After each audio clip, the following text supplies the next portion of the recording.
The changing landscape of the housing market in Las Vegas requires a real estate professional that understands how to get your offer accepted, willing to go above and beyond for service and accountability.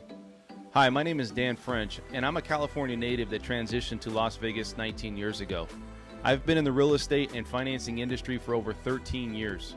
Most real estate agents struggle with answering their phone, returning phone calls, and overall structure running a solid real estate business. Many of my competitors do not have the knowledge of how to write solid offers to legitimately have your offer looked at, and they work with a commission-first mentality. I will roll up my sleeves and work hard to find the right home for you regardless of the time it takes. Please call me directly 702-557-6176 to start the process of finding the right home for you. I'm available 7 days a week for all your real estate needs.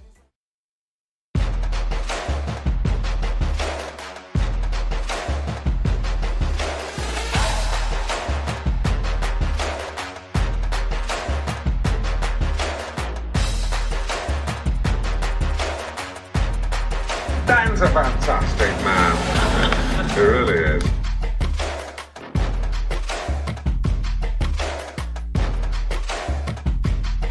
Ladies and gentlemen, please welcome. And welcome to the French Workbench podcast here. This is Dan French. I'm streaming live from Las Vegas. It's Tuesday, so that means we're going to pump out a lot of Las Vegas information, financing, real estate, money talk, entrepreneurs. You guys know that's the most real and behind-the-scenes information right here on this channel. And like I said, we're going to talk a lot about what's going on here in the markets. You guys know, got my co-host here. One of my co-hosts, Mr. Steve DeLuisa. DeLuisa. I'm actually in my Halloween costume. I'm still Esmeralda. What's up, Ezzy? She's back. I just left the club. Dude, so what's going on with you, Steve? How's life, man? Life is good. I can't complain. You know, I went to Hawaii a couple of weeks ago. Had a great night with the kids last night for Halloween. Nice. I had about 100 kids come to my house. My wife and I were like, oh my God. It's one of the best Halloweens we've had. Dude, I'm like dumbfounded because when I was a kid, you know, we used to go out and we used to do things, crazy stuff, right? I mean, we used to like bang like shovels to scare kids. We used to do all kinds of stuff, you know, jump out of bushes. Nobody really does that. You can't do that anymore. You go to jail. Man. Yeah, it's, like, it's crazy. And it's like, I don't see any kids like I used to see. Yeah, I mean, maybe in some places, but there's not like it was. It was I think they do those truck or treats, or they do that too. They get a lot of those, and so. I mean, even when I was a kid, my mother used to say, "Don't eat any apples. There could be a razor blade in them." You know, all kinds of stuff. Dude, I remember going. We were where was this at? I think it was in Orange County. And we were going through all these houses. Dude, we would be out till like 9 o'clock. Yep, Dude, my parents would be like right there. Yeah, right there with me. And then I remember going up to this lady's house. And we're like, trick or treat. And she was like shocked, right? And she's like, I don't have anything. But she had some Captain Crunch she was eating out of her box. Yeah. She threw it in our bags. And I'm like, dude, that's not what we came for. You know? That's not what we were looking for here. So what's going on with you, Doug? Doug or not? What's up, buddy? Oh, just trying to stay busy, man. How's life, man? It's all right. It's all right. I can't complain. Anything new happening in your world? No, not really. It's the same old thing, man. I've been kind of just trying to stay busy doing home inspection, and I actually, you know what? I've been playing the stock market a little bit. I've been. You know what? You do that every time I talk to you. You're dabbling in the stock market. Are you making money with this thing? Yeah, I am actually. I make a little. I try to stay green. I mean, that's the name of the game. One of these days, it's going to hit on me. But you know, it's like I kind of read some of these. I'm trying to figure out how to read the candlesticks on the charts, bar charts. And it's pretty interesting, actually. Yeah, is it? It is, and it's kind of it's a little bit of a challenge, you know. It's kind of one of those, you know, grab your seat with your ass sometimes, and sometimes it's like, yeah, okay, go baby, go, and then you got to know when you got to keep the emotion out of it. You know what it is? You got to know when to hold them, and you got to know when to fold them. That's right, and then you got to know when to walk away. And that's right. I just bought 10 more shares of Amazon on the dip the other day. It came out at $97 a share, and I grabbed 10. Nice. Yeah. Nice. Did you really? I'm almost at 100 now. And it's interesting after the split with Amazon. Well, that's when I bought, right before the split. Uh-huh. But the other day it was like $96 pre-opening. Okay. I said I'm going to hit it the minute the market opens, and I grabbed 10 more shares. Yeah, That's I like, and then the other one I like to do. Well, I like NASDAQ and I like OTC, and so I kind of look at both of those a little bit. And So do you guys believe in like ghosts? I mean, we had this conversation before. Like, do you really believe? I'm going to bring this up because there was some stuff that's come out, and I know it's Halloween, so maybe it's a good time to talk about this stuff. But it's about being. I guess it's Whiskey Pete's, and also I guess there's another Westgate. Yeah. Stating that there's ghosts. One of them from Whiskey Pete's. You have Pete McIntyre. Okay. Saying that they're going down to Whiskey Pete's, and if you go down there, if you're having some issues, like if you're running low on gas, you'll wake up the next morning and your gas tank will be filled up. Like Great marketing. Yeah, this is great this marketing. Is awesome, right? It's like, oh, yeah. It's like, where did this come from, Yeah, right? right. And then if your battery's running low, the next day you'll have a new battery in the car. It's like what? Who? They Is just that- obviously is that didn't have Pete or enough. AAA. And then apparently there's some ghosts at the door. Like Yeah. when you're walking in, there's people see ghosts walking around the. Kind of like that ride at Disneyland. Yeah, that's what I've heard. I'm like, the dude, haunted mansion thing where you go on that little chair. And yeah. yeah. I think people are going to too many dispensaries. That's what they're seeing. Hey man, you know what? If I could go to a dispensary and see that and have a good time like that, dude, I'll have some stories, man. Yeah, all right. But you know what? They also had the Bonnie and Clyde thing going on there. You guys knew that over at Whiskey Pete's. They had the Bonnie and Clyde car and the theme. They had a room. You didn't know that? No. Yeah, and then I think they took it across to like Prim. Okay. Yeah, across the street. I think Okay. they took it right over there. But also, too, the Westgate stating that they have Elvis's ghost, walking around. Bro, great publicity. I love it. The statue has come alive. So I think I'm going to go to the Westgate. I'm going to look for Elvis's ghost, man. I saw the movie. I'm excited. Yeah. So I got to go down there and see if he's actually. Some say he's not even dead. Well, that's what I'm saying. He's Yeah. still walking this earth, man. Yeah. Don't you believe? Yeah. Doug, do you believe it? I don't know. He's in witness You know protection. what? Yeah, maybe. Nixon So put him yes. in witness protection. Yeah. Right. I'm telling you, man. So, Yeah. but for me, it's just funny because This came out actually on the news channels, Oh, yeah. and I wanted to bring this up. It's like, dude, this is really coming out on these news channels. Like they're really putting this out. Like I understand it's kind of a fun story. Yeah. I We don't. should Google if they hired a new publicist. Because if they did, that's the whole right? point. Yeah, right there. exactly. Yeah. Who's their marketing? Yeah, right. Do they have a new marketing director? M&A, Exactly. yeah. So anything else, guys? Anything else that you guys have to bring to my attention about anything that's going on in Las Vegas? Anything at all? Anything that you guys? Oh, we went to the Knights game, Winnipeg game Sunday night.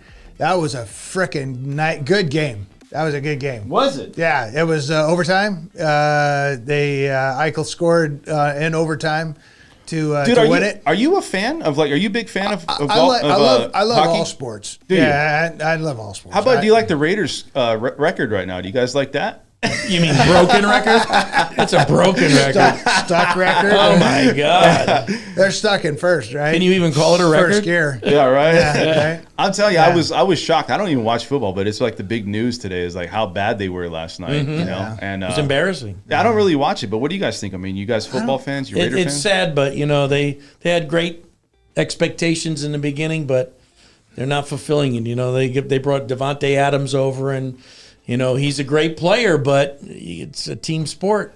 Yeah. That's all I could say. Well, I mean, you look at all the things that's happening in Las Vegas, and I just feel like we're starting to kind of go into a different direction as far as the economy here, and people in general. They're coming here, and they're just kind of focused on other things. They're focused on like family, maybe traveling at this time. I feel that that's what's happening right now. There's a lead in for what I was going to bring up today, but LVCVA. You know how many people actually, I was reading this, but how many people actually come to Vegas to gamble? Millions. To gamble. Yeah. 7%. Really? That's from the And LVC. they're winning Wait a billions of second. dollars 17 months in a row from 7%. That's all we Wow. hear is record numbers in gambling after Yeah. COVID. That's Yeah. all I've been reading about. Yeah. It's like, wow, really? Records.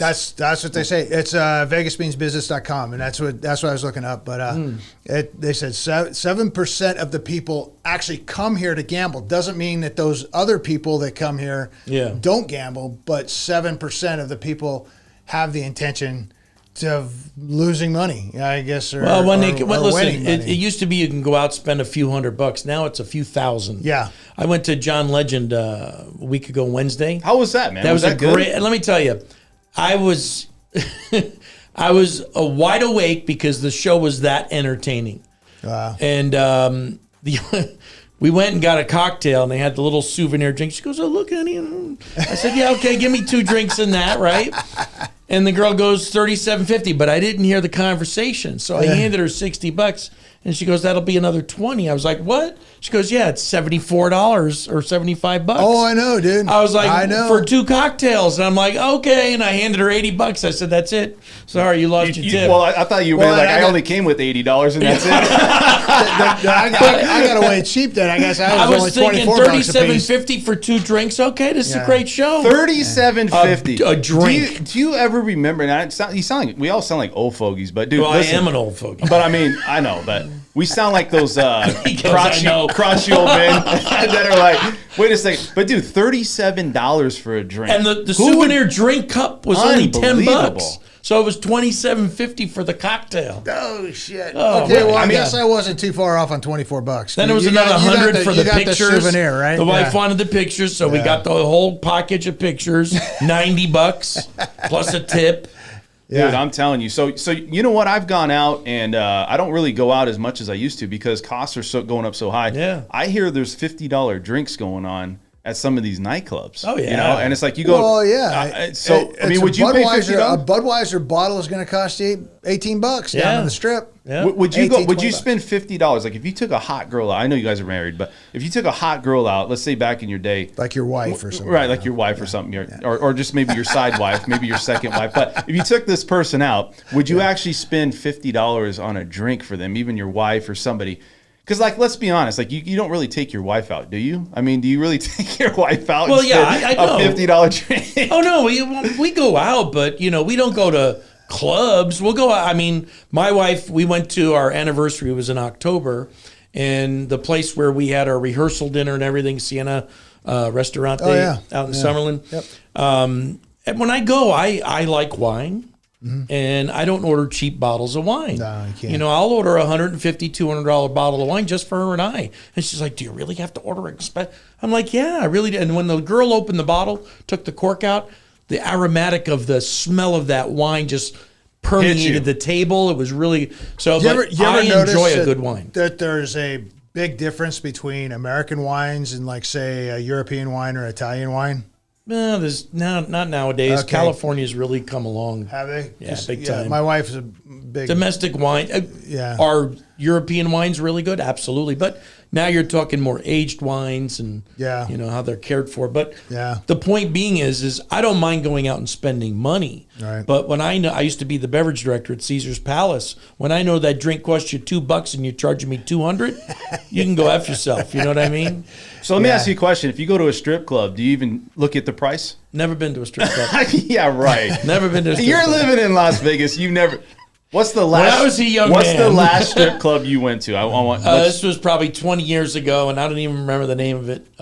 Dancing Bear. No, I swear to God, I don't. Call me cheap. I just can't. I can't do this, man. It's like I'd rather go home by myself. You know. Yeah, I got you. When's the last strip club you've been to, Doug?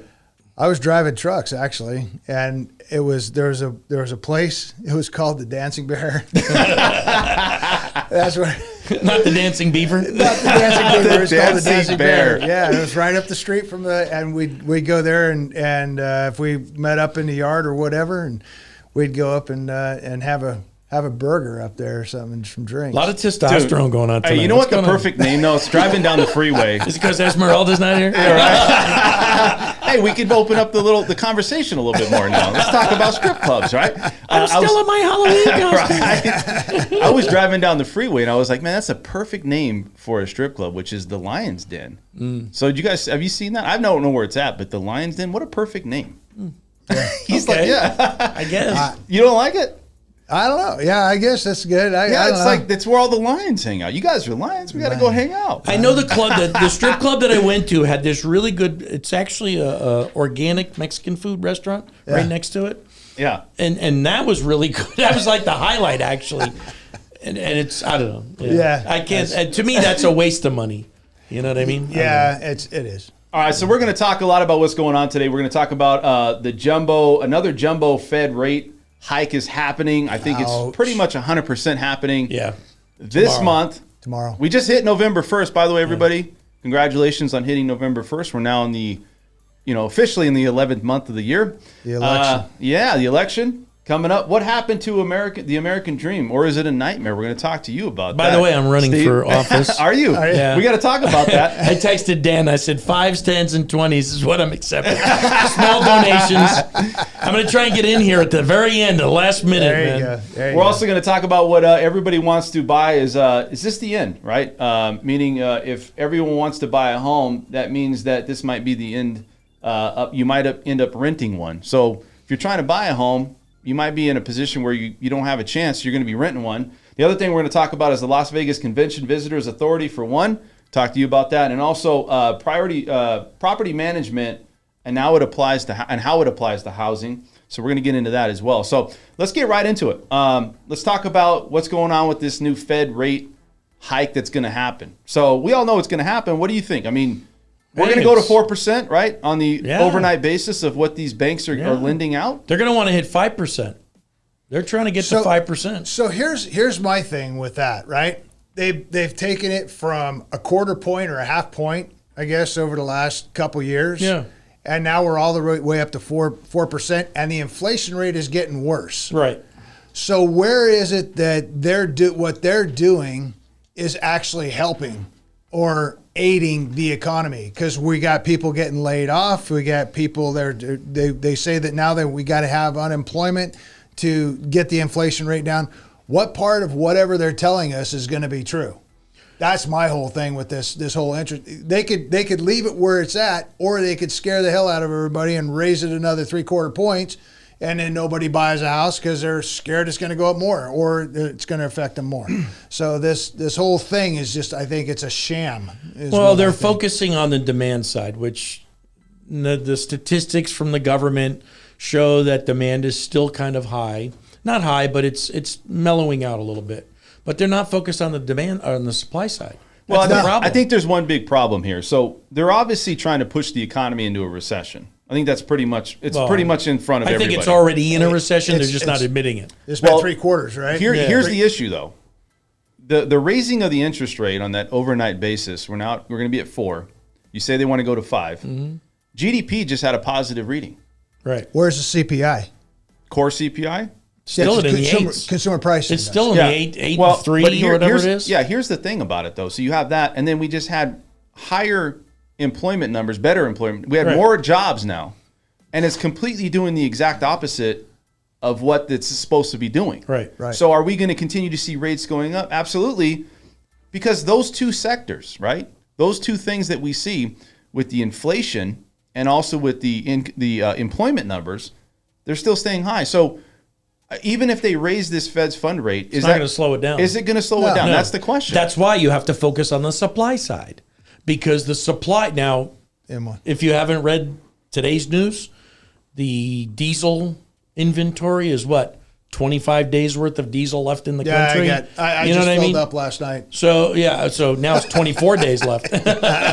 But the point being is that they're saying that if you think prices are out of control now, wait till you see in the next several months when diesel's being used to heat homes in the East Coast and diesel shortages are coming in. Well, it's everything, right? The prices are going to go up even higher now. Yeah, I mean, everything. So the supply side is really the issue now. Yep. I think the demand, you can't control that demand, but you can control the supply. And who's in charge of that? Where are we not providing supply? I mean, obviously there was a war on oil 2 years ago when the administration took over. Yeah. And now what has caused all those prices to go up? The lack of production. So they need to produce these diesel fuels, automobile fuel to get the prices down because everything is moved by train, truck, or car, or van, whatever you want to call it. So they're looking for this jobless inflation. And I think that's kind of what we're saying. It's this, the last domino to fall, and we keep talking about it, is this, the jobs, right? They want to have higher unemployment. Right. And then ultimately that gives them the ability to say, okay, now we can, we're in a recession. We'll stop doing this rate hike. Why do you have to kill people's jobs? Because they have to. I think it's casualties. They have to do it, unfortunately. Well, I think that's the opportunity they have to print more money and send that helicopter money back out. And just like they did during the pandemic, they started paying everybody to stay at home. I think that was their whole thing, is to pay people to stay at home. And I think that's one excuse that they can use for the inflation going through the roof, is that everybody's losing their job and then they're printing more money to keep people. I don't know. That's what I think too. But I mean, you got GDP up, right? And this is what they didn't want to happen. Right. They also have, like I said, employment is still getting better. They were thinking it was going to have 10 million jobs. We're now at 10.7 million jobs. Right. Right. I mean, it's just going up. And so I don't know. I mean, is this going to stop? Like, where do you guys think this is going to end up with rates? I mean, do you think that we're going to hit 10%? I mean, that's the question. People want to know. I had a customer come in the other day, and he said he read an article that we're going to be at 10% next year. Now, I could see us hitting 8%. Well, I predicted back about 2 months ago, I said we're going to probably hit 9 because of the data. And because I'm starting to think we're going to go double digits. Do you feel like we have the ability to hit double digits? Absolutely. Doug? Yeah. Yeah, absolutely. The way they're running it, yeah, hell yeah. That's I don't see how they couldn't hit double digits, because it's a lot of irresponsible manufacturing of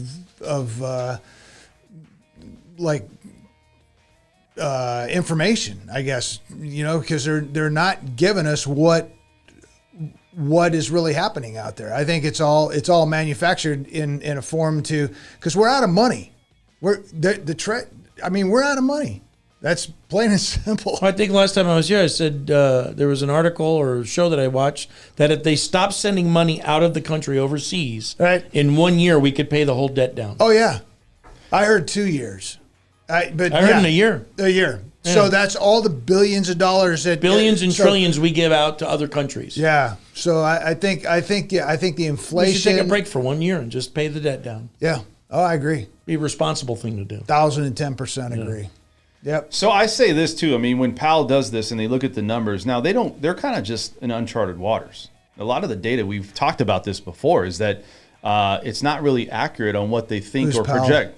Jerome Powell? You know Jerome Powell. Everybody knows Powell. Yeah. But he did something. I was reading an article today. He did something before the pandemic that changes the way they, I guess, control inflation and things like that and the value of the dollar. He was changing the system and the statistics or whatever. I could probably find the article. But he did something before COVID. Yeah, what they did was they changed what the indicators were for inflation. The key indicators for inflation. That's what it was. Thank you. Yeah. So that may have something to do with what's going on too. Absolutely. Because they totally missed the mark on inflation. If you put the fuel and consumer goods back into the inflation, which I don't know why you wouldn't have it in there in the first place. Right.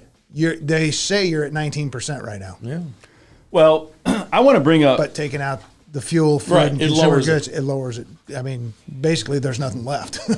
Pretty much. Yeah, I mean, I see that. So let's talk a little bit about what happens. Like, so they're looking at these numbers and they're going to say, well, we have to see the data. So we've already seen one factor, which is the employment number is better.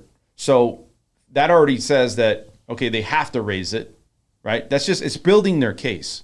let's say inflation, though, somehow gets in check. Do you guys feel that inflation, for somehow, because they've been raising these Fed's fund rate, that let's say they raise it again, that inflation's actually going to start to kind of suppress or stop? Because they're going to say they're going to raise another Fed's fund rate in December. They're talking about it again in the first quarter of 2023. A lot of people don't feel like this whole thing with this 2020, like the employment situation where they start to have casualties of higher unemployment, it's not going to really happen until maybe the end of the first quarter or middle of second quarter of 2020. Right. So is this thing it's just not happened yet? Like, we're not there yet. It's just starting. You feel like it's starting, even though we've had a higher everything the federal government does takes 6 months, a year, even presidential terms, 4 years, you don't feel the effects for 10 years. Right. So these things that Powell are doing today, we're not going to feel the effects for a good 6 months. They said it's going to be 12 to 18 months unemployment, possibly, where you're not going to see that effect. Right. And so in the interim, what do they keep doing? I mean, do they just keep raising the rate? And it's like, it's now like a week to week. I always said it's like an every 30, 60-day process. I say 30, but they still have the inflation numbers that has to come out. You talked about core PCE, which that's the favorite number for, or favorite gauge that they have for the inflation. Yeah. So I can't see how it's not going to continue to go up, especially with you have the higher employment numbers at 10,700,000. We're walking into a time in history where this is like an unprecedented time, because we went off the gold-backed dollar in 1971, and now we've leveraged our dollar out so far. Basically, it's a fractional reserve banking system that we're on, and we've fractioned that dollar off so damn far. There's nothing left. So whatever they're going to do, honestly, inflation, no inflation, unemployment, high employment. What they're going to have to do is they're going to have to get control of the dollar. And I think there's a lot going on behind the scenes that we don't know about, but I think that there's going to be a new form of money. Look, we've said this before. Go ahead. Go ahead. And so when that comes out, I think your inflation, I think when when that all comes out, whenever it comes out, I think your inflation's going to go away. I think your interest rate is going to be low, because you have to have a catalyst to drop whatever it is they're doing right now, because everything's right through the roof. Produce more oil and gas, and I guarantee you, cut those prices in half, prices will come down. Yeah. If you guys have any questions out here, and I see a lot of comments, thank you for the comments. If you guys have anything to ask of Steve or Doug or myself, just, I know you guys are all kind of chiming in here. Again, I think that you look at the Americans not losing jobs situation, and I know that everybody's like, well, why are you? This is a key component to what the Fed is trying to do. Yeah, absolutely. And it's not happening. They're trying to make unemployment go up. Yeah. And also they're trying to suppress GDP, which is the last two quarters, the first and second quarter, we did have a decline. Technically, by GDP standards, what is that? That's a recession, right? Right. But this third quarter, we came out and it's actually positive numbers. Very interesting, because you would think it would have the exact opposite effect that we've been having on some of these things that we see with the Fed, right? Can you trust the numbers, though? Because is it politically motivated? You know what I mean? And nowadays, you can't trust anything. But I trust what I spend. I trust what I earn. I trust that. That's all I can trust, because if I go and I spend $20 and get one bag of groceries, and then now I'm not even getting a bag of groceries. Or no, you spend $80 to get that same bag. Right. And it's like, yeah. Where's it end? Well, so let's talk about what this affects. If the unemployment numbers stay low and people are still working, and I always said we're in a recession. Like, I feel like eyeball tests, everything, you got costs going up. We're definitely in a recession as far as us retracting, and me as an American, I'm saving money right now. I'm trying to say, hey, I can't go out and do my vacations. Right. I can't go out and spend. Gas is up. The things that it's affected is really all items. If you don't have higher unemployment numbers where people are losing their job, which the Fed came out and said this has got to be a casualty, unfortunately, of some of these jobs and some of these businesses in America. How are jobs going to lower prices, though? Well, the only way that I can see that that's going to help them out is Who's them? The government. But how's it going to lower pricing? not lower pricing, but it gives them the ability to go to Plan B by paying the unemployed people to stay at home. So you print more money. Print more money which creates inflation to cover the people who are now more people unemployed. Right. So it's a vicious cycle. Yes. It's not going to break the problem, and that's the problem of prices going up and up and up and up and up. Yeah. Well, these businesses aren't going to be able to afford these employees. They're not going to be able to sustain. So why are you going to kill businesses? Because it's part of the process of them trying to retract the It's a stupid inflation. Process. It really is. It's a stupid process. Yeah, well, we got to keep moving. So I'm going to. to. So we got a next. I want to talk about. Sorry. So that's all right. So what happened to the American dream, or is it a nightmare? So let's talk about this with you, Steve, because you brought this up, and you're talking about the American dream. Everybody says buying into a home today. A lot of people ask, why would you buy into a home? I would say you still want to buy into a home. Why would you not want to buy into a home if you need a home? Is it the best time to buy a home? No. Is rates crazy high? Yeah, we haven't seen rates this high since 1996. Yeah. Because 8% was in before that 2000 recession. It was like 1996. Yeah, our first home was 97. It was 11% VA loan. Yeah. So you ask yourself this question, is the American dream gone? I mean, what is the American dream today, Steve? Well, it used to be have your own home, have your freedoms. So home ownership is becoming unaffordable, unattainable for the majority of the millennials, Gen Zs, as you talked about last week. What's it going to take to own a home? Well, if things don't come down in price, what's it going to take? I'm going to have to, instead of saving $40,000, $50,000, I'll have to save $60,000. Instead of buying, I may have to rent to buy, which is the next thing that's going to start happening. You're going to see a lot of these corporate real estate companies coming in and buying, plots of builder stuff, saying, hey, Mr. Builder Developer, you build 100 homes, we'll buy them from you and we'll rent them. Yep. There's a community off the 215 curve there. They sold, that was a developer's, I forget who it was, and they sold them. A guy I know that used to sell them. And that was rent to buy.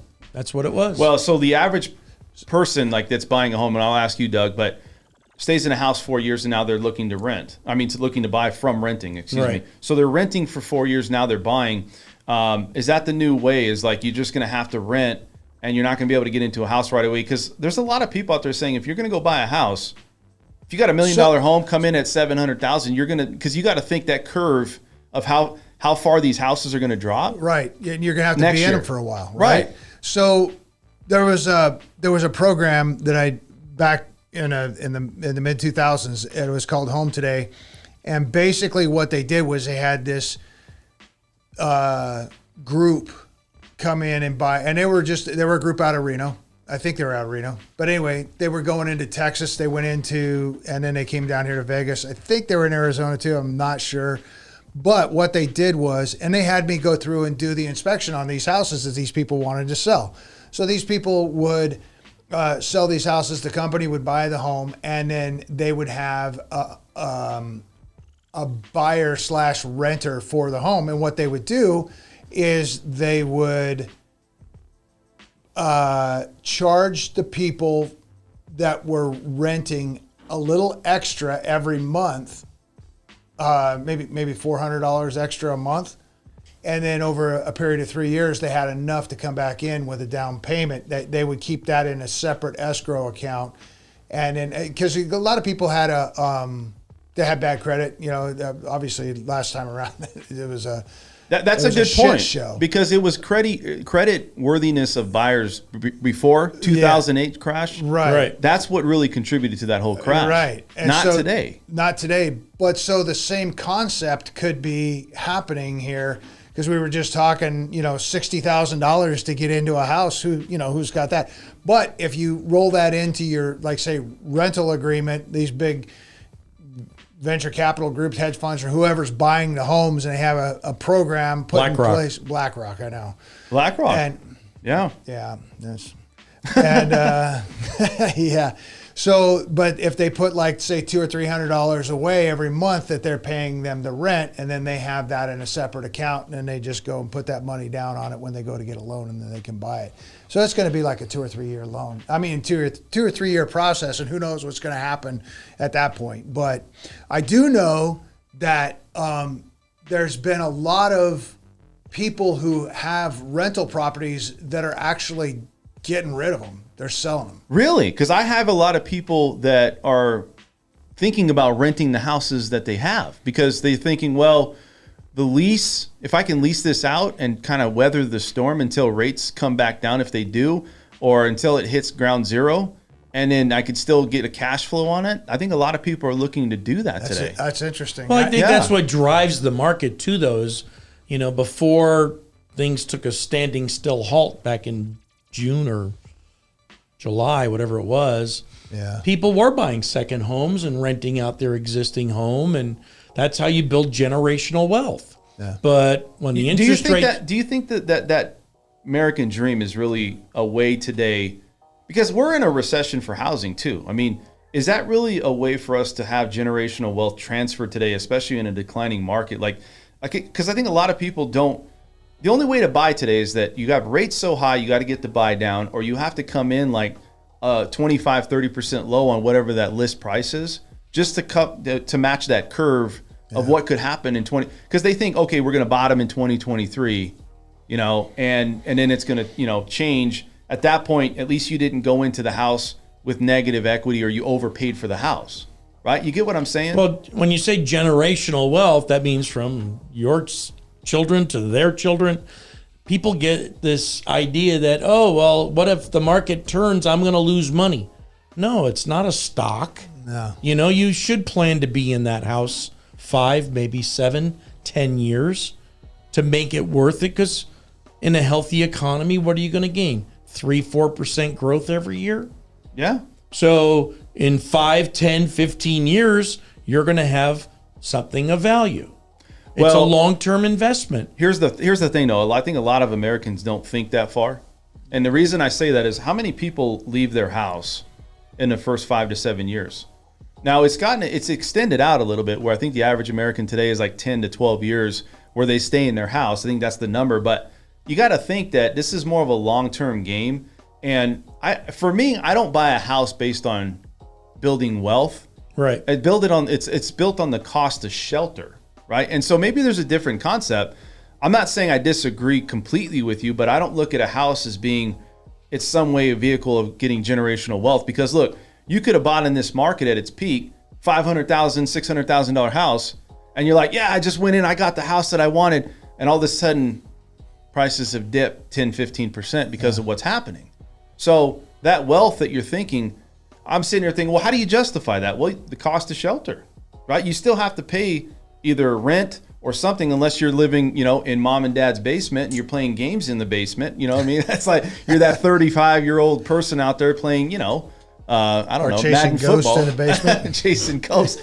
But you get what What's I'm wrong saying? with that? I'm 63. I live at home with my wife. Do you disappear to the basement, She Steve? keeps you in the basement, right? And I have a single story. You guys want to go to see Steve's basement? Everybody's taking names. Go ahead and put them down here. But I mean, think about it. Generational wealth. We're talking about when I American say that dream. term, though, it's very loose in the sense that, I said a couple of times on this show that people looked at their houses as ATMs. That's the old adage that it's not something like, I bought a house because, like you said, I need shelter. And I need secure shelter that I don't have to worry if prices go up, that payment's going to stay reasonably the same, that I don't have to worry about it. I can plan that, if I put 10 grand, 20 grand, I can cover the mortgage for a year, I don't have to think twice about it. Yeah. Whereas if you're in a rental situation, you don't know if your rent's going up next month, the week after, you don't know. So, but the point being is everything is up. That's the problem. Well, I think there's real challenges today with people that can really justify why they should buy. And I'm just going to tell you, I got people I talk to every day. As a real estate agent, you sometimes have to be a therapist. Everybody says that, but it's the challenge of overcoming, am I doing the right thing? And I think that's what a lot of Americans are, not just with real estate, But what's the motive? Just in general, What's right? the motivation, though? I see people come in all the time, and if somebody's buying a house as a second home, it's a business transaction. I don't care what anybody says. But if you're buying a home to live in, what's your intention? Are you going to stay there, raise your family? How long are you going to be in the house Right. for? Does it provide you all the things you want and need Yeah. in that home? Yeah. And yeah, this is the best thing for me. And yeah, like you said, I don't have to worry now. I've got shelter that I'm comfortable with for the next 5 or 10 years. Or as you said, maybe 10 or 12. Yeah, it's an emotional process too. Big time. I mean, and especially when you got somebody in there looking at the house, telling you everything that's wrong with it. These people get like all it takes is one little thing, and then they're like, shit, I don't know if I want this or not, you know. And it's sometimes it's like no, all this stuff can be fixed. You know, it's Well, I had a not- lady the other day. She was like, well, I wish I could take part of this house, mix it with this house. I Yeah. said, that's been my struggle all my life. I go and look at homes. Right. And I wish I could take the best ideas of each home and make one house out of it. Yeah, You're never exactly. going to find a perfect home. Nah. But you got to start somewhere. We got to keep moving. So I think Right. I think we all agree that the American dream is a tougher challenge to make that decision as far as buying today. And there's got to be something that's really motivating you to do that. And does it make sense? Is it really an investment? I don't know. That's up to you. But I don't feel like it is. And I feel like you're only doing this today if you're a first-time home buyer, really, and you need shelter. I mean, that's really because you want a fixed payment. And I think that's how I look at buying a home. Let's move over to everyone wants to buy a home. That means you might end up renting one. So everybody's buying today, yet prices continue to drop, but rates continue to increase, right? And the reason they increase is because of inflation, the Fed, short-term bonds. You see what's going on, the economy. So where do you guys feel that rates will end up? I'm just curious. I want to know, we said double digits. Do you feel like it's going to go beyond that? triple digits.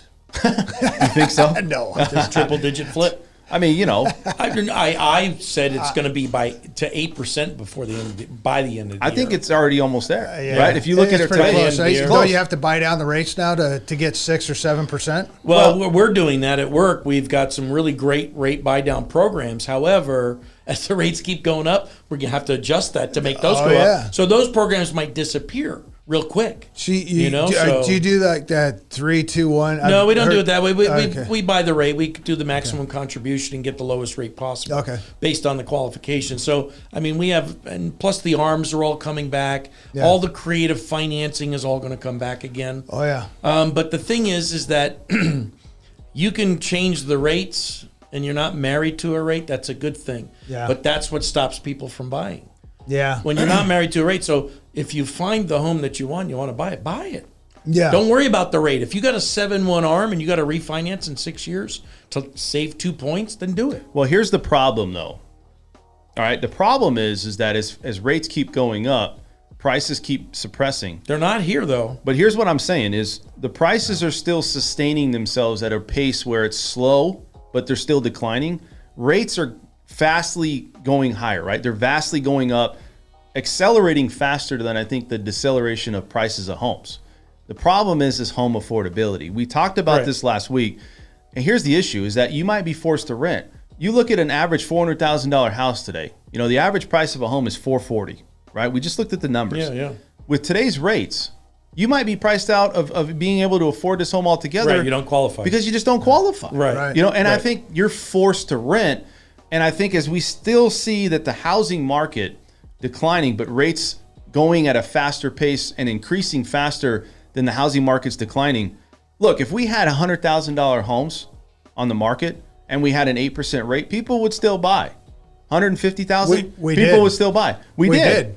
Yeah. You can't afford it for the wages because they're not accelerating fast Well, why enough. doesn't the federal government remove PMI temporarily to stimulate the buying process? Why don't they do it You like figure a DeSantis point- and just get rid of the taxes for a year? Yeah. Well, And right, then- that's what I'm saying. Yeah. Say, you know what, for the next 12 months, we're not going to add PMI to your loan. Yeah. Some people save $300-400 a month in that, Oh yeah. depending on the purchase of the house. What is That's it? huge. 0.875% Yeah. of your loan? Yeah. I mean, it's almost a full point. So you buy a $500,000 home, That's $5,000 a year you're spending on PMI. Yeah, 100%. I had 3 kids, 3 young kids, all between 0 and whatever, 3 years old.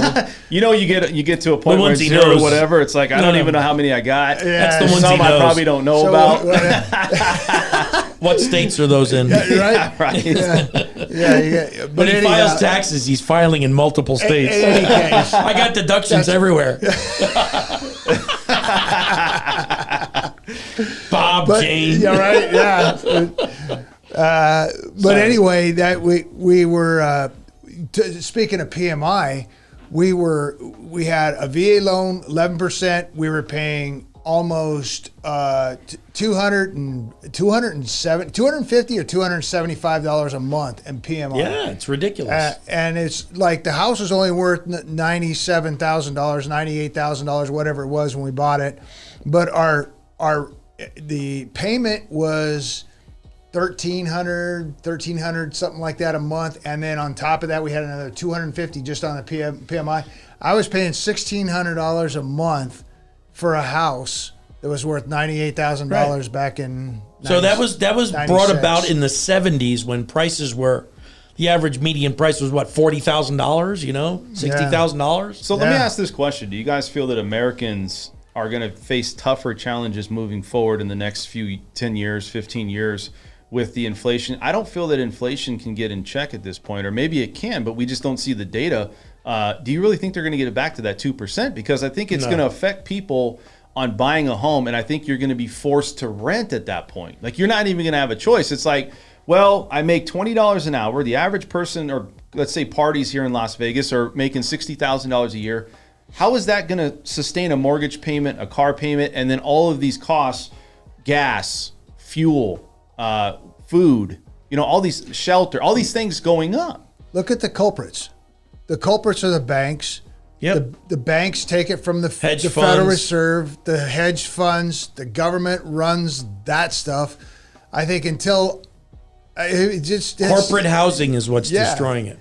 You think so? You think? Yeah. Yeah, you think because that- it was a special on 60 Minutes. They did a whole thing. They're buying the whole Sun Belt up. Canadian companies, BlackRock, all these companies are buying these first-time entry-level homes. They got billions so they're set not aside to be available able in the to do market it. for you and I Yeah. to go buy our first home. Right. So what do? They buy them up so nobody can find them. So let's talk a little bit. like they did Yeah. during And they the gotta last rent them. crash, right? Yeah. The hedge funds came in. Yep. The government That's it. forgave all those loans. They want government housing. Yep. And then the hedge funds turn around and sell them for $2. So they Yep. made not only did they make the money on the property that they were selling, they made that money 2 more times Yep. on that property. That's right. So that's what keeps these hedge funds. Well, you're in the new home sector. We'll talk a little bit about KB Homes. What's up, Holmes? What's up, Holmes? What's up, Holmes? It's KB Home, right? That's KB Home, yeah. But I like to say KB Homes. We just can sounds say better. KB Homes. Dude, because Yeah, it's like, that's man, all right. what's up, Holmes? It's all You know what I good. mean? So, all anyways, good. new home sector, like they've wisened up, right? They're not overbuilding, and You got to remember too, they're publicly traded beasts. All of us, the top 10 builders are all publicly traded. They have shareholders to answer to. Yeah. But here's the squeeze: the rates are going up, the supplies are going up, the demand is still there. The supply side is not only costing more, but it's shrinking as far as its levels of supplies. So you're squeezing home builders out of the market when you need them more than ever because the inventories are low. Why? Because you gave 2% and 3% loans for 2 years under pandemic. Do you think, look, Christmas came early for you guys last year. Let's did. be honest. You had low rates, scarcity of homes. That's a perfect storm for a builder. Oh, right? yeah. You can get One people, every, 20 years like that? Come on. That's what I'm saying. Christmas came early. You guys made it. So do you feel that this market for home builders, because look, everybody's forced to rent. You have people backing out of contracts. The 2-1 buy down is becoming a lot more popular, but it's still not enough to get people into these houses because that payment is just killer, man. It's like, I think it's like 40% of purchasing power was lost with this rate hike. Oh, yeah. Right? So, what do And you they're Stock gonna market do it- lost trillions. So they're People's 401ks are dumping. Yeah. Yeah, and that's where people use money too in their 401k to buy a house. Yeah. They'll lean on that to get their down payment. Yeah, So- mine just I And lost single 5,000 single on mine. households, single income households what do they do? I mean, I'm in a dual income household. I would dread being in a single income household. Dude, we've had a single income household since I was married. Well, you've owned a business too, though. So most people don't own businesses. That's the difference, you know. So you get that guy who's divorced in his 40s, you know, and paying alimony and child support, and him trying to buy another house. You can forget it. Not happening. Yeah. So let me ask you guys this question. So other than renting, right? Possibility of renting and trying to, would you rent today if you could, or would you just buy and then put in a lowball offer? So what I mean is, I don't like to rent, but if I had to rent, I would do it. Obviously, anybody would. But would you say, you know what? Even though that rates are high, I would still shoot for the stars and go in. You got $1 million home, or even a $500,000 home. Would you come in $100,000 less, knowing that there's a curve, and you would take on that rate? Because you said you're not married to the rate. Wouldn't you still buy if you came in and you got an offer accepted where you're coming in that low? Yeah, I think buying is always the thing to do. You should always buy a home. I think that's what gives you the stability in your life. Yeah. You know, you don't have to worry about, is the market taking off? I've got a fixed rate. You're good there. However, renting is where it's at right now, and that's where most people are going to end up, because you can't afford a house nowadays, payment-wise, with a single income. I think I read too somewhere where there's, in most places, okay, so California had a high rental rate, people staying there 20 plus years, right? In their rental house, and I think they had a pretty high one. Nevada, I think we're at 2%. Of people living in a house. Look at New York City; they got rent control all over the place. Yeah, and people been living there $700 a month for 10 years, 20 years. Really? Oh yeah, New York City's notorious for that. They're the That's why they call them slumlords. Yeah, really, exactly. That's where it came from. So why would you ever want to buy or invest into like a place like New York when you can't? I'm not saying you want to capitalize on people, but you got to think. That's corporate money. You own buildings on blocks. You know what I mean? Right. Hundreds of apartments. So you're saying you're buying it in bulk versus buying an individual. So you don't really have. What Those about are like the those? Jared Kushners What about of the the mom world. and pops out there? That's those big That's families. Jared Kushners of the world. Yeah, those are those big families that are buying those. Well, let's move on to the convention center. Yeah. Right? Las Vegas Convention Center. You want to bring up some information about that? I was just saying, so the Las Vegas Convention Visitors Authority is the that's where businesses kind of modeled, I guess, throughout the city to see what's, they've got events going, they've got the rodeo, they got concerts, they got sports, they got everything goes into that. And the only reason I brought that up was because I went down off of DI the other day, and I didn't realize that they had that whole new convention center down there. It's like, it's amazing. I don't know how big that is, but it's huge. And I just kind of was looking around to see what kind of, I think we're still doing better than Florida, because they got Miami and Orlando, I believe, Orange County, where they have conventions. I know we were always kind of competing. Texas too, yeah. And I think Miami and Las Vegas were always kind of competing, and I think we're still winning. I know. Since the pandemic, I know our year-to-date revenues have gone up. They've gone up quite a bit, actually, from what I remember. From 7% of the gamblers. From 7% of the gamblers, right? Yeah, but it's the conventions. The conventions are huge. Well, that brings non-gaming revenue, which is huge difference. Non-gaming revenue. Right. So those people come to the conventions, but they end up in the casinos. Yeah. So I guess my 7% was the fact that the people that actually say, okay, I'm saving up, whatever, and I'm going to go gamble, and this is how much I'm going to gamble. I'm going to go play the poker tables and that stuff. But the conventions, they bring, what was it? I think it was somewhere like our attendance at the conventions are up in the billions. Yeah, they're in the billions. Yeah. A good example of that was the NFR. The revenue is in the billions, and our attendance is, I think, in the 4 million range for just the conventions. Right. And so then, and the attendance is up. Now I know that Florida, I think they were at like 1.4 million. And so their attendance is like about half of what ours is. If you follow the money, Elon Musk would not have dug tunnels to have his Teslas absolutely bringing people back and Good forth point. to the convention center. Always follow the money. That's what every investigation does. Yeah. That'll tell you what's happening. And if there's that kind of money being put into there and that kind of growth that's happening, Yeah.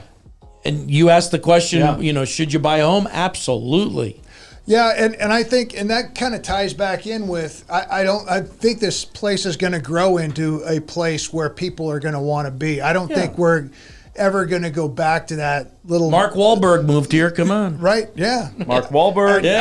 I don't think He we're going wants to be that turn little, this into the new Hollywood. Well, And there is a lot of filming that goes on the Strip and downtown. So I can see that happen. I can see movie studios being built out here. Absolutely. Well, they filmed, what was that one, I forget what that one movie was when they had the 215. They were building the 215. It was with Nicolas Cage. Nicolas Cage. Yeah. I forget what was the name of that movie. It was a car scene, and they had it all filmed up over there off of. I know. I think I know what you're talking about. Yeah. What was that movie, man? Yeah, I don't know what it was. It was. It's like I can't think of it. Yeah. But you see, what can- you're talking about, though, the LVCVA, Yeah. that's what they do, is they go out to other states and industries and try and attract business to come here. Yeah. They go to the movie studios and say, hey, come film and we'll give you tax breaks. Come film your movie in Las Vegas. Yeah. So and that's exactly what's going on right and now. they're kind of a consortium, or how would I put it? They're more of a networking. Yeah. They take all the local businesses and they network for them. So, and that's what brings business here. Yeah. And that's why they're a great asset to the city. Oh, they came up with the saying, what happens here stays here. Right. So, and they come up with new sayings all the time to make it interesting. So, but what really we need here, and that's what saved us this past the pandemic from '08, was we have other businesses other than gaming here. That's, you've got the Googles and the Amazons here now. Yeah. So that tax base here now Yeah. is going to strengthen the city. Now you got the sports teams. That tax revenue is going to strengthen the city. So is it a good time to buy? Absolutely. Buy the dip. Trust me, buy the dip. Well, I think it's like this, man. yeah, right? Is a lot of people. That's my look, motto. let's talk a little bit, because the economy is retracting, and I'm going to agree with you. If you need to buy, you need to buy. But I think too, there's a lot of realtors out there that stay positive, including like people. And the thing is, it's not that we're not positive. Like, maybe you do need to buy, but I don't feel it's like, hey, we want you to go in and buy because we need to make a paycheck. It's more about, if you need to buy a home and you want to get shelter, everybody wants to get paid. Like, let's be honest. Realtors, they're turning in, there's like 30 realtors a day that are turning in and saying that they don't want to be a realtor anymore. They're just letting their renewal lapse. We had like 18 to 20,000 realtors, and now it's like, I feel we need. Is that a good or a bad thing? I think it's a good thing, because I in a sense of like this, where I feel we need more people that are in the business 100% full-time professional people. Right. I feel it's 10,000. It doesn't. I'm not saying discouraging you from being that part-timer, but the part-timers were not making money, right? And they're just now they're going back in and saying, okay, I'm just not going to renew my license. So I feel that a lot of realtors are going to say, hey, we want you to buy. It's a great time to buy. And it might be for you, but I also think it's a case by case. Maybe it's not. I can make a case, like I said, this is probably the worst time to buy, because prices of housing is really at all-time high, even though we've come down and rates are up. But if you're looking at it from a standpoint of an investment, maybe that's the worst time to buy, right? Maybe you're thinking that's the worst time. If you're looking at it a first-time home buyer, you need a place to stay and you're renting, then it's a different conversation. And I think that's what I'm trying to say is, yes, it makes sense to buy. Yes, it gets you your foot in the door, starts your process of building that family, starts the process of potentially paying yourself forward with a house because you have to pay rent or you have to pay a mortgage. But for that person out there that's buying in this market, I think the only way you buy is if you really come in low and you try to get a home run if you're buying as an investor, right? And other than that, I don't see why you would buy unless it's those two scenarios. Right. That's my opinion. What do you think? I think everybody has a different reason to buy, and If you're wanting to buy, you should buy. If you can buy, buy. I think the key is, as every realtor knows, you have to be ready, willing, and able. Yes. If you can't meet that criterion, most people don't even know if they're able or not. I've been wanting to do a class to teach people on what goes into buying a house, not just the fact that you can go in, qualify, and buy a house, but what is it going to take? Yeah. Credit scores, money. It's going to take all these things. Think about over our lifetime. So, back in, when the houses were $30,000, $40,000, we're like, we got to buy now, and we got to buy before the price goes up. Well, I had a granddad in my ear, and he kept telling me, he goes, yeah, you're going to get to a place where you're not going to be able to afford to buy a house. Yep. So then we weren't going to be able to afford gas either. Right. So, and this was back in the 70s, and it was, I think the big thing is just get rid of the fear of missing out on something. There's always going to be an opportunity. Yeah, and I think a lot of people get themselves into something that they can't handle just because they're afraid they're not going to be able to get there. Here's the problem. They want to. Here's the problem. You have a realtor like myself. You're a realtor. You're in property manager. And we're all saying it's up to you when you want to buy. Now, what are we up against? Right? And we're not here to convince you. Like, everybody's going to do what they want anyways. Yeah. The media and all the news out there has put doom and gloom, has put markets crashing. And you know what? We are retracting. We are in a recession. Is it the best time to buy? Probably not. Right? But now you have to overcome that. And I think what I'm saying is that a lot of people are being persuaded mentally by a lot of the news that's out there and a lot of the agenda that's out there, because the Fed called wants mind fuckery. Right. The Fed wants this to slow down. They need it to slow down. If they don't, and we keep spending money and we're traveling and we're spending on this inflation thing is going to go past double digits. We might go to 15%. I mean, it's got to stop at some point. And I feel they don't know how to stop it. I feel they're in uncharted waters and they're scared. Yeah. That's what I feel. So let's go ahead and go on to this. Experimenting, I think. Absolutely. Let's talk about this How property much management. can you take? It's like turn it up just a little bit more. Yeah. Hey, he's all right. just see Turn what it up a little happens, bit more. A little bit more. So let's talk about the Yeah. property management. We'll end it up. So you want to talk about property management and how it applies to housing. So go ahead and talk to me about that real quick. I did. The thing that property managers. I know a few of them, and I was just talking to them, and they said that there's a lot of owners that are actually dumping their houses, and we talked about it a little bit earlier, but that's I think there's a lot of people who, and we were talking about it a little bit earlier too, that the people don't rent here in this state much. There's like 2% of the people that actually rent for more than 20 years. The biggest between people with a degree or people who have a or don't have a high school diploma, there more people rent that have degrees than don't have a diploma, which I thought was pretty interesting too. And so it's interesting the dynamic that goes into the rental market here, and what's happening. I didn't know that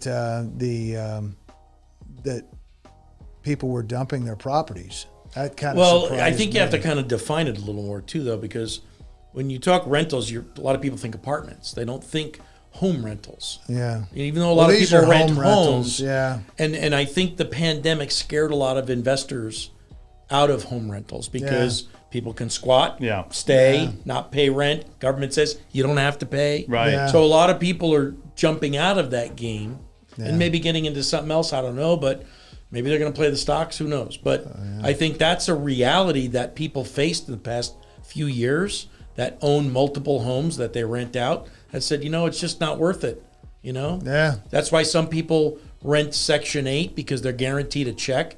But what they have to go through to get that money is ridiculous. Yeah. People could trash that house and not have any responsibility to it. Right. And that's where I think that's where a lot of people are having their second second thoughts about owning the properties is because nobody gives a shit about them when they Right. and when they leave. The repairs are getting more and more expensive Right.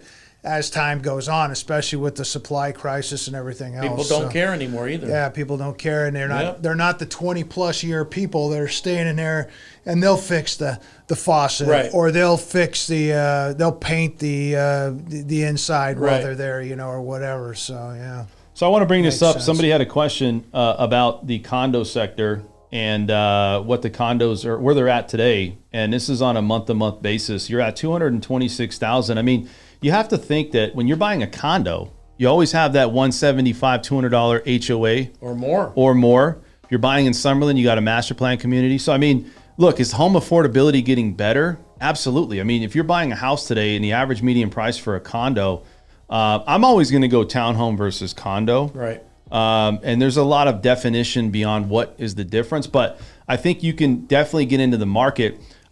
I'm not thinking that that's a market that I look at today, because I feel that even with that $200 addition into your payment, You're up there. you're up there. You could still probably get into a single family residence home. This is still good news that if you're somebody out there that's looking to kind of get your foot in the doors, hey, I want to get into a house or a condo or something just to plant my money, might be a good opportunity. But you can see, look, ever since So I tell my kids. May, we've seen a decline in the condo sector. Right. And so, but again, it comes down to, FHA was always there for condos. Does that include townhomes? But you have to pass the condo questionnaire. Yeah, the townhomes. You want to see townhomes? Oh, so okay, that was condos. That was specifically. condos. Townhouses have kind of leveled off. Okay, So okay. condos are a little bit more bang for your buck right now. They're coming down. They see it month to month. Where townhomes, people know that townhomes don't have the same restrictions in buying, especially for financing.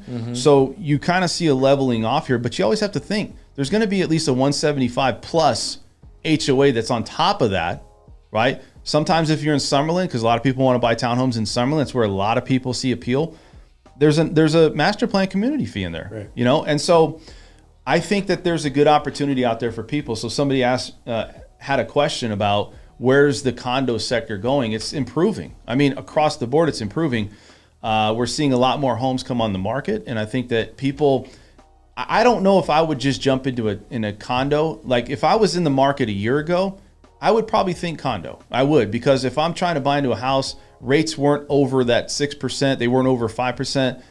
There was scarcity of homes. I would probably be forced into a condo. At this point, we have over 12,000 homes across the valley total, right? All sectors. I would probably look at that and say, maybe I just go into a single family residence versus a condo. I mean, what do you think? Well, you'd have to look. I mean, if the median price is $440 for an SFR and you're talking $226 for an attached home, that's a good starting point for a first-time home buyer. Yeah. And if you look at not just us, KB Home and Lennar and Taylor Morrison and all the other builders, Pulte, they're all building, attached products. Why? Because prices are up, interest rates are up. Those are more affordable for people to get into. Yeah, but is those prices coming down where it's not, you're not forced to go do condo? Like if you told me that a year ago, I would be like, you're kind of forced into that market because you just can't afford the higher prices of homes. We got up to 480. Some people are like, I think people are forced into it though. You do? Yeah. Okay. Because you look at an average casino worker making the median income's what, 60 grand? Well, so say you have a dual income household, Yeah. $120,000 a year, that's about all they can afford. That's They about it. can't go buy a $450,000, $500,000 home. They'd be living on But that's ramen the thing noodles the is, rest of their that's life. the thing is, you're going to have two incomes just to afford that. one. Correct. Yeah. So they can live a decent life and own a property that maybe in 5 or 10 years they might be able to eke out $50,000, $100,000 and then go buy their home. Right. What do you think? Anything else, Doug? No, I agree? I think he's on target. All right, we got to end the show. I want to go through some of these questions here, and you guys can let me know. So Fremont Street was nuts last night. I don't know if you guys ever went down to the Strip on Halloween. It was probably New Year's and Halloween. Stay away. stay away. That's it. Veristar, what's up, buddy? Happy Tuesday, Taco Tuesday crew. Appreciate you always tuning in. The rental rates, I mean, I wouldn't even look at those today.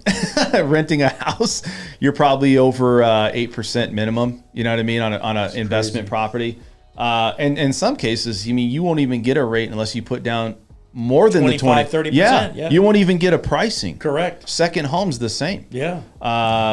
What's up, Tim? Taco Tuesday, buddy. Running out to says, I don't think there's value in Vegas anymore. Hotel prices are at all-time high. Rooms and service are not any better. Restaurant prices are out of control and portions are smaller. Do you guys feel that the Vegas affordability position that we've had over the last, let's say, I don't know, the $2.99 steak is gone. Oh, that's definitely out the window. But I mean, do you feel like we've now almost come up to levels of, say, like a California state where the costs are just that high to live? I mean, we're not there yet, but I think a lot of people are starting to say this isn't an affordable state anymore. It's not. It's not, city, right? It's becoming a big city. I mean, the city. It's not. It's not at all, right? I mean, Nevada as a whole is still not. No, it's not. It's not affordable. Not like it was. Not 30 years ago. I would have to agree with running out to the Las Vegas is unaffordable now, and I think we were like in housing, just in housing, we were like number 2 or 3 of unaffordability. If you look at all the costs and everything that's increasing. Well, there's a lot of big cities. Too, there's a lot of big cities around the West Coast that. I mean, look at Denver, look at Seattle, look at Portland, look at, it's Boise. But there's other industries to be employed in those cities. Yeah. This was a gaming city for many decades. Yeah. And the only jobs you could have were in the casinos. And that wasn't for everybody. No. So that's what made it affordable because, hey, I can go work at Caesars, even though the valet guys probably made $100,000 a year, but they were living on high hogs because their house was costing them $60,000-$80,000. Right. So exactly. But yeah, it is becoming unaffordable. But we're trading off becoming a bigger city. Yeah. We're getting the big sports teams, the big name restaurants, the shows. So you're starting to live in a big city. Yeah. Let's keep going. We got a couple more questions I want to get through. Las Vegas always crashing and burns, then rebuild with fury, and then repeats. Yeah, that might be true. I mean, I think Vegas is kind of that outlier where it's big swings up and down. I think it's really going to depend, though, on this one if the Fed actually comes back in and starts buying mortgage-backed securities.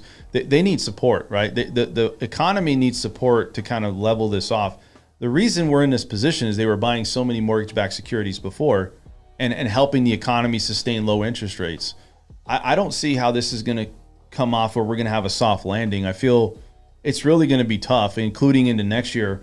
Realtors, lenders, anybody that's out there, and we might even see this with unemployment going into next year with some of these challenges. They're also trying to get that debt off their books, so that's going to make it worse. That's a hard thing to do. They're in a pickle. Well, when the revenue is like $9 billion for the casinos, that's huge. I mean, for the, that's a big city. 100%.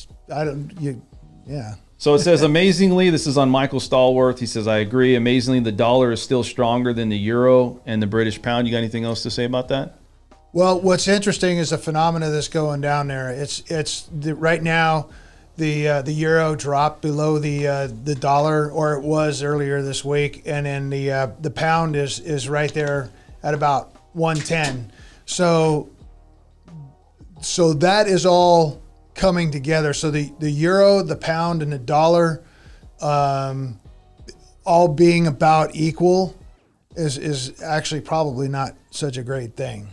That's because it's killing the European economy is actually what it's doing. All right, let's keep going. You got Beth. How is the condo market? Well, we just talked about that. Vegas Coin says, I think Chuckits might have data. Well, I mean, you're just pulling data. I mean, the thing is any realtor can do that. All it is you're pulling data, and I'm not saying he doesn't do a great job. He really does. But you're just pulling data on what's happening over the last 7 to 14 days sector, and it really just breaks down what you're getting for that square footage of home based upon the cost per square foot in any area. So, I mean, the condo sector, I think, is doing well. That was one of the questions we have. I think it's doing very well. As far as affordability, I think that's going to be a big thing, especially for first-time home buyers. The big challenge is if you need financing, will it pass that condo questionnaire, and will it pass the cert that these lenders need to get the financing secured so they can sell it to Fannie or Freddie? That's the big question, right? So that's one of the things we have to look at. Also, it says, Tim says, tacos are calling me off to Hollywood with my squad. Have a good night, gang. Hey, what up, DJ? What up, Tim? Thank you, guys. You guys have any last words for this show? I thought it was a very good, entertaining show. Very detailed, knowledgeable. Informative. Yeah. What do you think? I think Esmeralda's Hey, having a great time right now. You know that you're doing really good with that gender bending. Am there. I? There you go. I transitioned about a week ago. Dude, you should next time you come on the right. show. I want to see a wig, and I want you to kind of look like Esmeralda and sit there. I'll be Steve Merelda. I want you to get here before she gets here and just look just There you go. somewhat Yeah, like yeah. her. But wait a second. Yeah. Who is this? Yeah.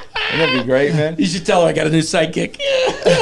You should green Steve screen. Merelda. You should green screen him into. That's funny. Yeah.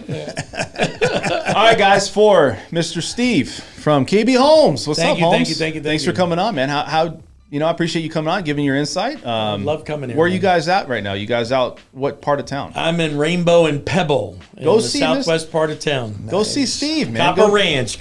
knock on his door. Yeah. Say, what's up, Steve? Yeah, we got some great rate programs too right now that are going to fall away real quick. Bring him a wig. Yeah. Tell him Bring to me a wig, yeah. Get ready for Tell him Esmeralda. Esmeralda sent you. Mr. Duggernaut, what's up, Yes, buddy? yep. Las Vegas Home Inspections. Las Vegas Home Inspections.